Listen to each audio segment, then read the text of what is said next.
Shalom, Shalom Israel. I am the brother Yawana from the Great Millstone, Arizona camp, coming back at y'all with Lord's will, another edifying lesson.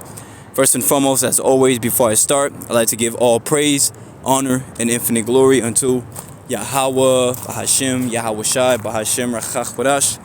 Double honors to the elder apostles of Great Millstone, our teachers. Shalom to you brothers pushing and teaching this truth across the four winds of this earth. And as always, peace, blessings, and many salutations be to you sincere Akyama Akwath, you brothers, along with you few sisters, who are giving all diligence in these last days. Right, through the mercy and grace of the Heavenly Father, Yahweh, through His only beloved begotten Son, Yahweh Shai, coming back with another walk and talk lesson. And I didn't plan for this to be too long of a lesson. Just kind of wanted to, blow the trumpet on a particular article. But before we get into the article, I want to start right here in the book of Ezekiel, chapter 33 and verse 1. And as you see, the header for the chapter, it says the watchman's duty. It says, again, the word of the Lord Yahweh came unto me, saying, Son of man, speak to the children of thy people, and say unto them, when I bring the sword upon a land, if the people of the land take a man of their coast, and set him for their watchman, if when he seeth the sword come upon the land, he blow the trumpet and warn the people. And that was the job of a watchman, in the ancient times. They would sit upon their watchtower, and they would ultimately observe, and have their eyes peeled, so to speak, concerning any potential, outside threats, concerning any suspicious activity. And, they would ultimately blow the trumpet, when there was a need to warn of an incoming, threat or an incoming attack or opposition. So right now we're living in a time where the Lord, the Heavenly Father, Yahweh, through His only begotten Son, Yahweh Shai, has raised the prophets, watchmen all over the planet Earth. And the job of the prophets and the watchmen is to ultimately, warn of the different things that is going on, so so that the sheep will be well equipped and prepared for the times. And that's what we're supposed to do. But yet you have men that call themselves prophets, but they're only prophesying, to ultimately make a profit. They're prophets, but they're not prophets. If that makes sense, man. All they're doing is trying to make a profit off of you, by giving you false doctrine and lies, leading you further astray. But the true prophets are going to lead you further and closer to the Lord. All the meanwhile preparing your mind and your spirit, by giving you, the understanding of the times that we're in. So that's what we're supposed to do. Blow the trumpet. And we blow the trumpet again by breaking down the times, as the scriptures say in Habakkuk, the 2nd chapter. Make it plain upon tables. The prophet's job is to make the times very clear to understand, making it plain, which we understand the ways of the Lord are plain to the holy, but they're stumbling blocks unto the wicked. So even though we break it down and make it simple for you to understand through the Spirit of the Lord, man, many are not going to understand it, but only that he that is in the fear of the Lord will be of a quick understanding, as it's written. It says, if when he seeth the sword come upon the land, he blow the trumpet and warn the people. So that's what the ancient prophets did. When they see a threat or opposition starting to rise up and ultimately, advance upon, the fortress or upon the city, they will blow the trumpet so everybody can be warned and prepared. It says, then whosoever heareth the sound of the trumpet and taketh not warning, if the sword come and take him away, his blood shall be upon his own head. You see that? So if you heard the warning, but you didn't, prepare yourself to get right, then guess what? Your blood's going to be upon your own hand.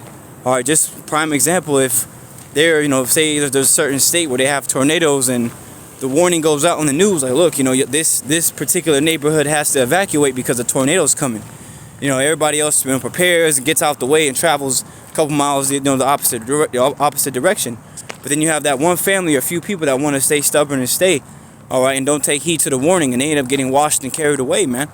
You see that? Perfect example for the times we're in. If you don't want to take heed to the warning and prepare yourself mentally and spiritually, and seek the Lord and repent, then guess what? You're going to be taken, in judgment. It says, he heard the sound of the trumpet and took not warning. His blood shall be upon him, but he that taketh warning shall deliver his soul. And we already know the scriptures say that the prudent man foreseeth the evil and hideth himself, but the simple pass on and is punished. You see, a prudent man, a man and a woman of understanding, are going to be able to foresee, the evils, foresee the days ahead, and understand that we're coming into some very dark times. We're coming into a time where our enemy, Esau, Edom, which is the biblical nationality of the so-called white man, is going to come down, having great wrath, which is also known as the devil. We're pursuing Revelation 12 and 12. He's getting ready to roll, man. There's getting ready to be martial law. The detention centers, they already got that being set up right now. okay, all throughout the states, man. These things are ready to happen. Prophecy is getting ready to pop off, as it already is, but things are going to become more intense. Okay, let's keep going. It says, but if the watchmen see the sword come and blow not the trumpet, and the people be not warned, if the sword come and take any person from among them, he has taken away in his iniquity, but his blood will I require at the watchman's hand. You see that? So if we don't, warn you Israelites, you so-called Negroes, Latinos, and Native Americans, if we don't warn you about the times that we're in and the things that your enemy is doing, then you're going to be caught unawares, and then now your blood's going to be upon us. You see, so we are ultimately cleaning that blood off our hands by warning you, by telling you, look, this is what's going on, and hey, we all need to prepare. Okay, so without further ado, I have an article right here on the People's Voice .tv, and it's from January 11th, all right, which I believe today is the 14th, if I'm not mistaken, the 15th. But hey, nevertheless, it's still relevant. It's still fresh off the press. Fresh off the press, as I like to say. And the headline reads, German government to hack U.S. devices and compile list of dissidents who pose threat to NWO. Now, I want to get that word dissidents, right? See what it says. Dissidents. I got another phone right here as well. Just FYI. I have two phones. And this on the Google definition, it says a person who opposes official policy, especially that of an authoritarian state. You see that? So they're pretty much, gonna hack devices, whether it be iPads, computers, TVs, text messages, emails, and they're going to examine and see who goes and stands against, their whole sinister plan concerning their NWO. All right, where they ultimately gain mass control and surveillance through technology, and we pretty much lose all privacy and freedom. That's the society they're getting ready to set up. All right, and their whole motto is that you're gonna own nothing and be happy. That's what they want for us, to own completely nothing and be happy. You see, what just goes to show the mindset they have, all right, towards us. Right, it's going to say we have watched for a nation that cannot save. They can't save and they won't save us, man. Only our Lord, Yahweh, through Yahweh Shai, okay, will ultimately save us, Lord willing.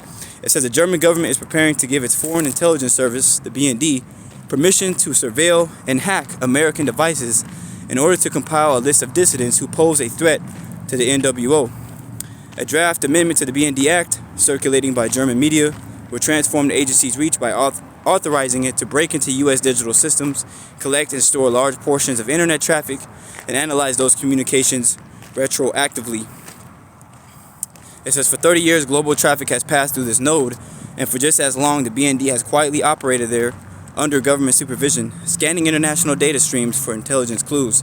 Until now, this monitoring has been limited. The agency could capture metadata such as connection records, but not the full content of messages, and any data collected had to be reviewed and filtered quickly. The proposed legal reform would overturn those restrictions. See that? The proposed legal reform, okay, would overturn those restrictions, okay? We already understand that. As Scripture say in Daniel, the 8th chapter, right, through his policy shall he cause craft to prosper in his hand.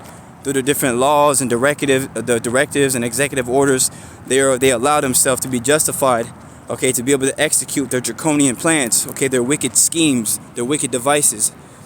It says the BND would be permitted, so like the BND would be permitted to copy and retain not only metadata, but also entire online conversations, including emails, chats, and other content for up to 6 months. See that? So they're going to be reading your text messages, different apps that you use to communicate with bros, all these different things, because at the end of the day, they're saying, oh, they'll ultimately be like, oh, we're trying to get rid of terrorists or anybody that's, going to cause harm to, the U.S. or whatever they may say.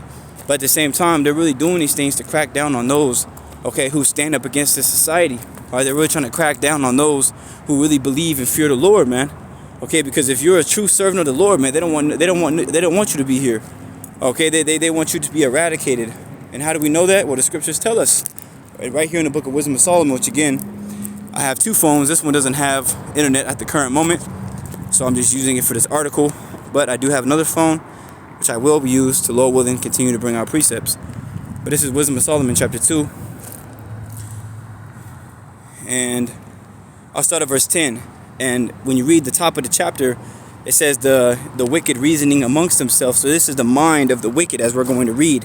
This is Wisdom of Solomon, chapter 2, and verse 10, in the GNT, the Good News Translation. It says, will oppress the poor, even if they are righteous. See that? They want to oppress the poor, right? That word oppress, what goes into us, subject to somebody to hostility because of their beliefs or their standards. roughly paraphrasing that definition. You see, and we're definitely we're being oppressed now, okay. But the intensity of how we're being oppressed is going to increase. Okay, it's not going to just be us getting striked or our videos taken down on YouTube. Okay, it's eventually going to become physical, as the scriptures say in Hebrews. We have not yet resisted unto blood. All right, hence persecution. All right, which is part of the great tribulation, which is for to come. It says, we'll oppress the poor even if they are righteous. We'll show no respect for widows or old people. We'll call ourselves right even if we are strong enough to get what we want. No one ever got anywhere by being weak.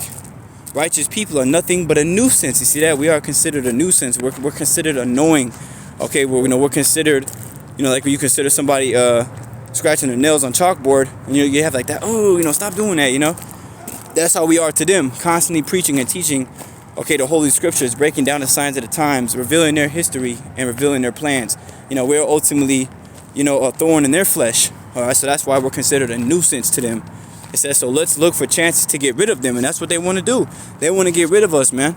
They want to get rid of all those who oppose their new society that they're going to set up. All right, and those that don't agree with their views, with their perspective. Okay, which is a wicked perspective. It says they are against what we do. See, they accuse us of breaking the law of Moses and violating the traditions of our ancestors. They claim to know God, and they call themselves the Lord's children. And that's what we call ourselves, because we are known as what? The children of Israel. We are the Lord's children, man. Okay, we are his precious jewels. And we have been trampled, we have been oppressed, we've been raped, robbed, and murdered, even to this very day at this present time.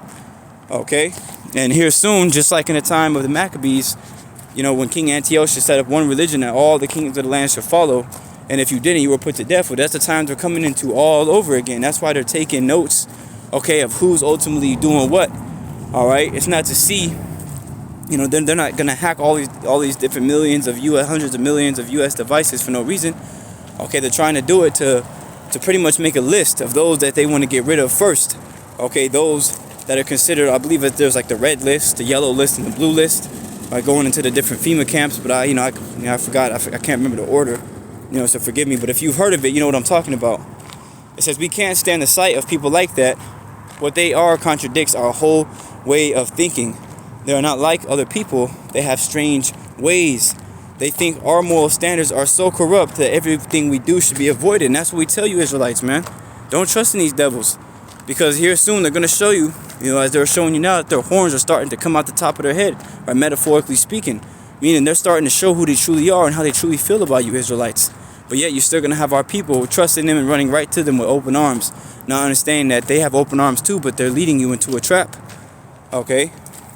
It says they boast of having God for their father and believe that when all is said and done, only the righteous will be happy. So let's go back to this article. It says officials expect that roughly 30% of the world's internet traffic moving through German collection points could be subject to capture. Let me see if I can go down a little bit. Bear with me, Baba Kasha. The point is made. It says, but the direction is unmistakable. Germany appears ready to embed mass interception and hacking powers into law, effectively normalizing surveillance once viewed as excessive during the Snowden era. So they're trying to make laws, to make hacking, pretty much, something that's normal. All right, they want to normalize it. It says while the government frames this as a strategic update, the effect would be the routine collection and long-term storage of personal communications flowing through German networks. Such a structure risks making mass surveillance a permanent feature of the digital world. You see that them setting up this system to where now they're able to, legally hack, your devices and see what's going on in your conversations and your talks, your calls, right? It's gonna make, ultimately that they're gonna make that a permanent feature, within the digital world. Let me read that one more time. Such a structure risks, right? So setting this up risks making mass surveillance a permanent feature of the digital world. And again, that's what they want. They want mass surveillance and control.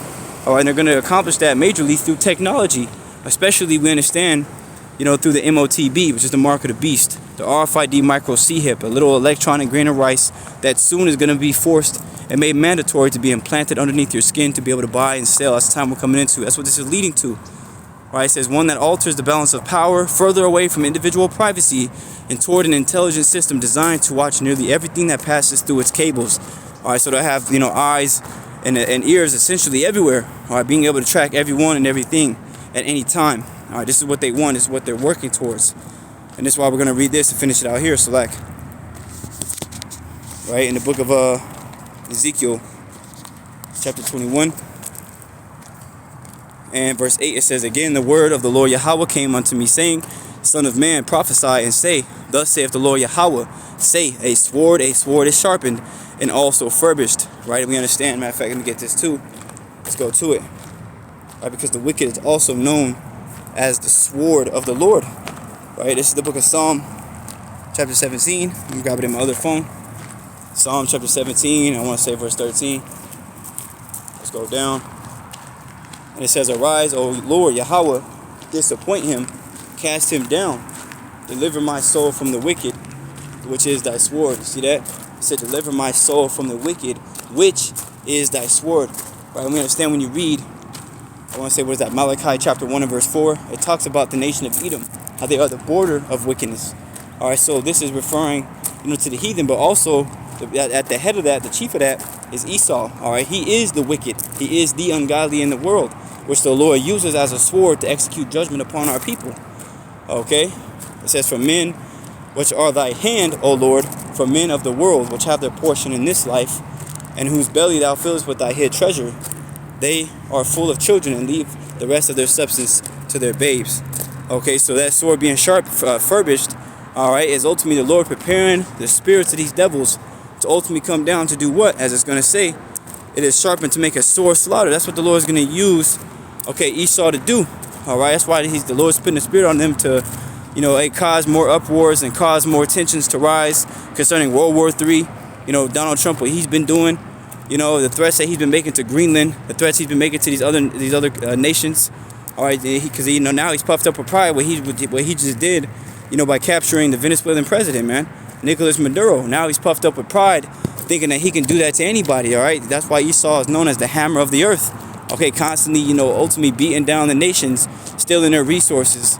Okay, and then ultimately trying to take control of their land and their society. All right, of their substance.